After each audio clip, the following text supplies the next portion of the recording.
Hello दोस्तों, जैसा कि हमने पिछली वीडियो में बहुपद से हमने उनके शून्य ज्ञात किए थे और उन शून्यों को तथा गुणांकों के बीच हमने संबंध की सत्यता की जांच की थी। तो आगे हम इस वीडियो में हम क्या करेंगे, आगे हम वीडियो में जो शून्यंकों का योगफल और शून्यंकों का गुणनफल दिया हुआ है उससे हम बहुपद ज्ञात करेंगे।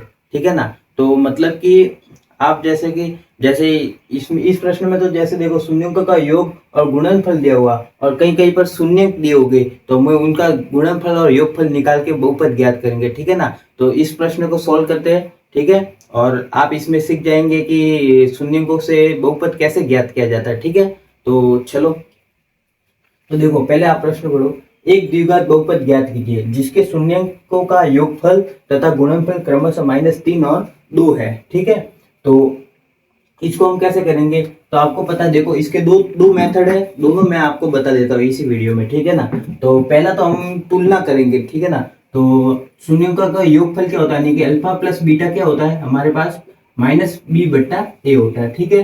तो जैसा कि मैंने पिछली वीडियो में बताया था कि इस यानी कि जो हमारा बहुपद का व्यापक रूप होता है, यानी कि ax² प्लस bx प्लस सी, तो इसमें देखो जो x² का गुणांक वो a होता है और x का गुणांक b होता है, यानी कि जो x² का जो गुणांक होता है वो a होता है और x का गुणांक क्या होता है, b होता है। तो उसी प्रकार यहाँ पर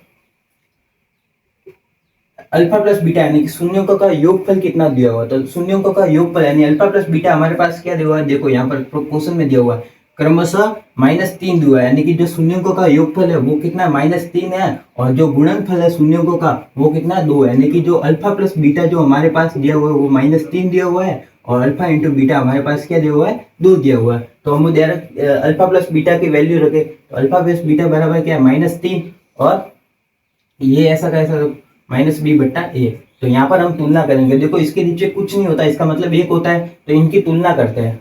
तो इनकी तुलना करने पर देखो क्या प्राप्त होता है हमें, जो -3 है वो -b के बराबर है, यानी कि -3 बराबर है -b के और 1 बराबर है a के, तो माइनस से माइनस कट गया। ठीक है। और तो क्या हुआ, 3 बराबर b के बराबर क्या हुआ, b बराबर क्या हुआ 3 हो गया और a बराबर कितना हुआ, 1 हुआ। उसी प्रकार अल्फा इंटू बीटा हमारे पास क्या होता है, c/a होता है। c क्या होता है, जो अचर राशि है।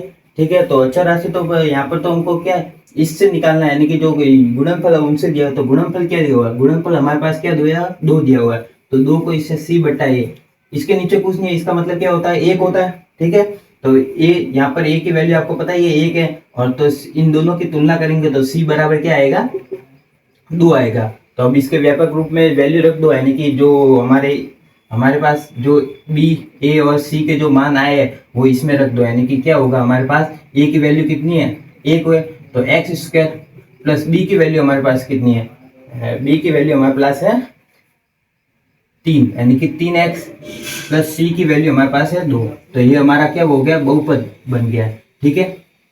और इसका अगर सेकंड यानी कि दूसरा मेथड देखें, यानी कि सेकंड मेथड हमारे पास क्या होगा, एक फॉर्मूला होता है kx² minus alpha plus beta x minus alpha into beta, ये हमारा फॉर्मूला होता है। इसमें अल्फा प्लस बीटा और अल्फा इंटू बीटा की वैल्यू रखनी है डायरेक्टली, तो ये हमारा सॉल्व हो जाएगा, यानी कि k एक स्थिरांक है यहाँ पर। ठीक है। x² ऐसा का ऐसा है माइनस अल्फा प्लस बीटा हमारे पास क्या है, अल्फा प्लस बीटा हमारे पास क्या है, -3 है। ठीक है। और x ऐसा का ऐसा माइनस अल्फा इंटू बीटा हमारे पास क्या है, 2 है, तो 2 यहाँ पर रखो 2।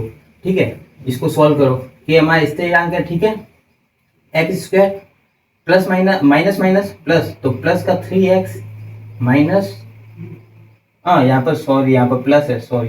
ठीक है। तो यहाँ पर प्लस होगा, यहाँ पर भी प्लस होगा, यहाँ पर कितना आएगा, 2 आएगा। ठीक है।